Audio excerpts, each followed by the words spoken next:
Hey everybody, welcome back to the studio today. Today I'm going to show you how I stretch a finished painting onto custom stretcher bars. This is the final step before it's ready to go to the gallery. We'll go over the materials, the tools, the whole process from start to finish, and let's get started. First thing you might want is some coffee. So here's what we'll be working with. First, we'll be starting with the finished painting. This is a loose canvas. It's been pinned to my easel. Next I have my stretcher bars, which have been custom made for the size that was requested. Make sure you have it made nice and sturdy so that it lasts for years. You can talk to cabinet makers if you don't know anybody specifically that make stretcher bars, but most cabinet makers would know how to make one of these for you if you just gave them the basic instructions on what you needed. We're going to need D-hooks, which look like this, and screws. We need some wire, which is a spool of wire right here. Going to need a drill. Going to need some stretcher pliers or canvas pliers. Staple gun, whichever kind of staple gun you want. I have this battery operated rechargeable staple gun, which is great. If you want to know the brand, I can recommend the brand to you. Actually, there's the brand right there. Stapler remover, just in case you make some errant staples. Let's get a closer look to see what we got going on here. First of all, there's the painting. Get a close-up of what these things look like.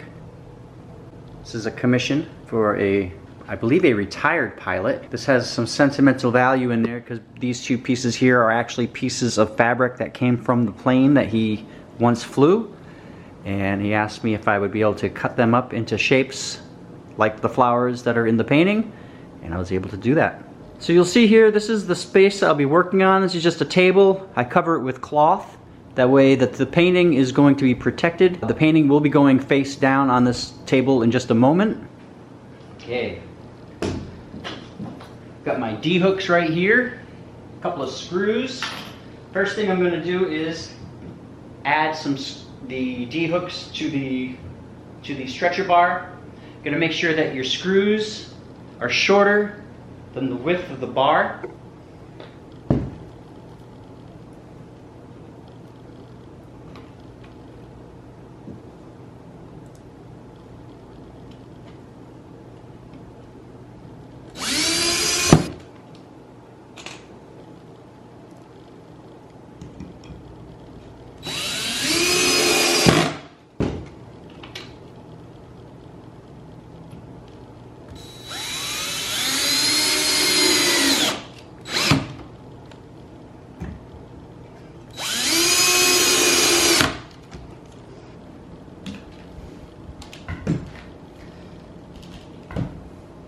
Now you'll want to measure out your wire, get an approximate, make sure you have more than enough that you need. What I like to do is add an extra 7 inches or so.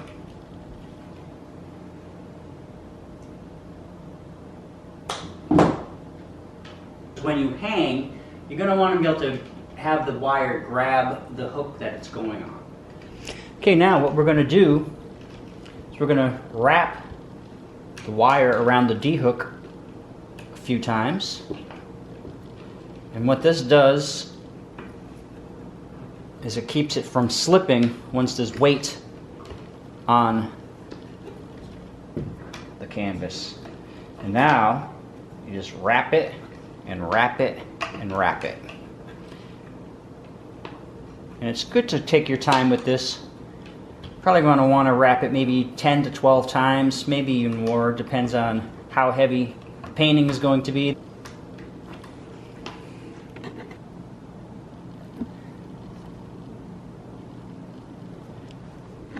Okay, now you'll want to pull it snug once you're doing the other side. Not too snug, because you want this to be able to have some slack so that when you're hanging the piece on the hook, you're able to actually grab the hook. So I'll just do the same thing that I did on the other side. Alright, you'll want it about this tight. And then we'll just wrap this around as well. This can be a very soothing process if you let it be. And I always like to pre-stretch it, kind of like a guitar string. After you just tune a guitar, you always want to tug on the strings. And there you go. Let me get a closer look on these. So that's what that looks like.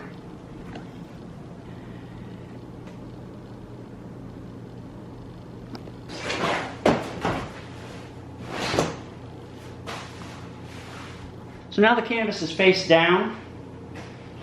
Flowers are growing that direction. I like to write the name and sign the back as well. I sign the front of these paintings, but I also like to sign the back. This one is called Above and Beyond. It is 36 inches tall by 60 inches by 2 inches. I always write the date on here that it was created. I've been doing that for probably 15 years now. 2-digit month, 2-digit year, and then also my signature. It's a little bit larger on the back.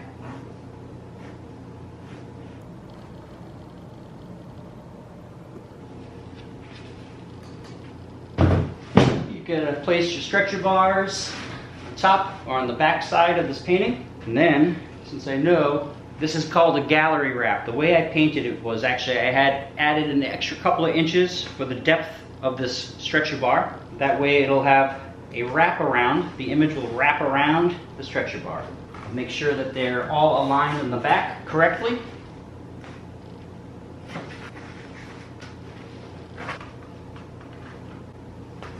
So now that I have the canvas in the right spot relative to the stretcher bars, what you're going to want to do is wrap the canvas around the back and put one staple in. And with your pliers, you're going to want to go to the opposite end of that stretcher bar. You're going to grab hold of it. Then there's a little place right here, there's like a nub of some sort that will give you leverage once you actually grab the canvas and pull down that way. It'll give you a stretch. And then what you'll want to do is make sure you're centered, the exact opposite end of the last staple I put in. And you'll want to staple one staple there. And then you'll do the same for the bottom and for the top of the painting. Let's do it.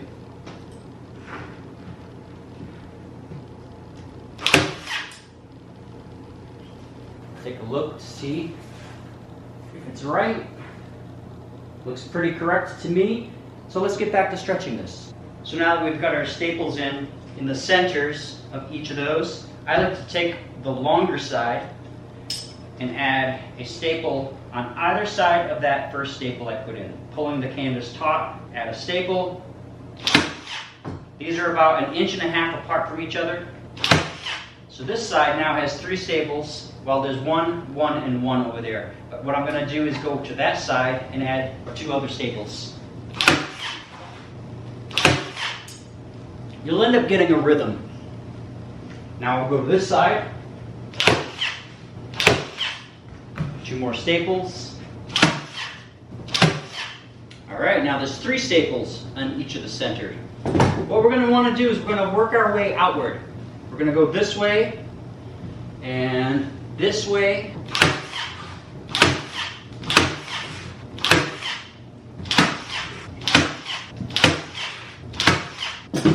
At this point now I'm adding 2 staples on both sides. And then I'll flip to the other side to do the same thing while adding 1 staple. Just because of the proportion, there's a lot more territory here than there. I want to be proportional as I come this way and meet in the corner here. Always working outwards.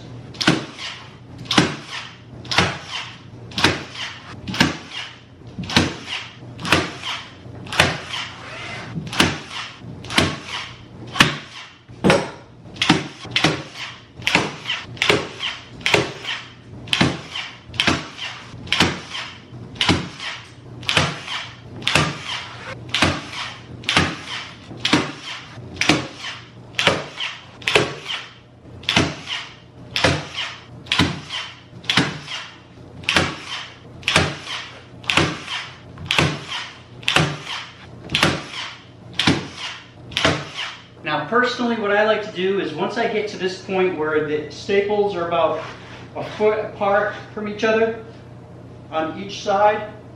I'll pick a corner and finish up the corner.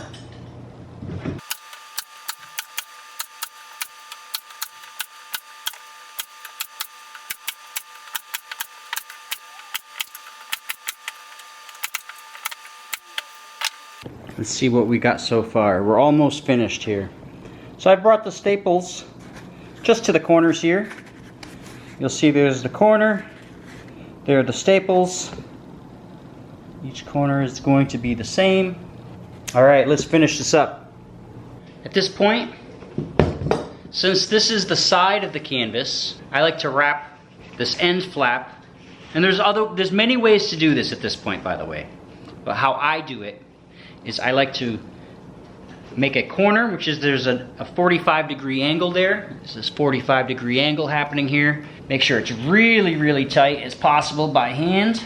And you'll see that there's a little bit right here that points upward. That's good. All right. So we've got one staple in there. We'll take the rest of this, fold it down, and put a staple there, there, and there. Let's do the other side now. Again, I know that this is the side of the painting, so I want to wrap this around this way. Pull it as tight as you can with your hand. Add a staple. Again, this is a 45-degree angle right here. So you're looking like that. And you'll have this little bit of slop, this little bit of extra canvas right here. You make sure that you tuck this side in and down so that it looks like this. And I'll be putting a staple in right here and a couple right here and there.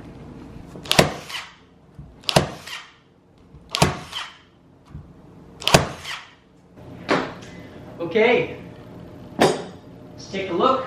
First thing I like to do, by the way, is kind of, you can see, I'm not sure if you can hear that, but it sounds kind of like a drum.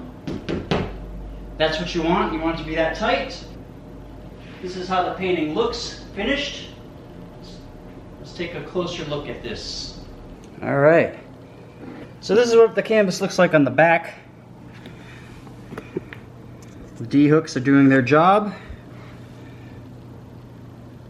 So what the gallery, or you, if you're installing, what you'll want to do is you'll take a measurement from where my thumb is, pull this up to the top of the canvas here, and that looks like approximately 6 inches, but you'll want to measure that.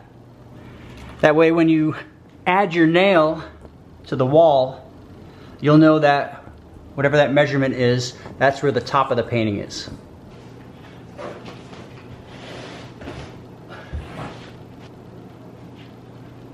And there you have it. That's what the finished piece will look like. This is the side. You'll see that you won't see any flap from any of the canvas. It looks just like a box. It'll be hidden on the bottom, of course, the flap around. This way, when you see the painting in the gallery setting, it'll have a nice professional appearance. So you'll want to inspect the surface to see if there's any tension or ripples.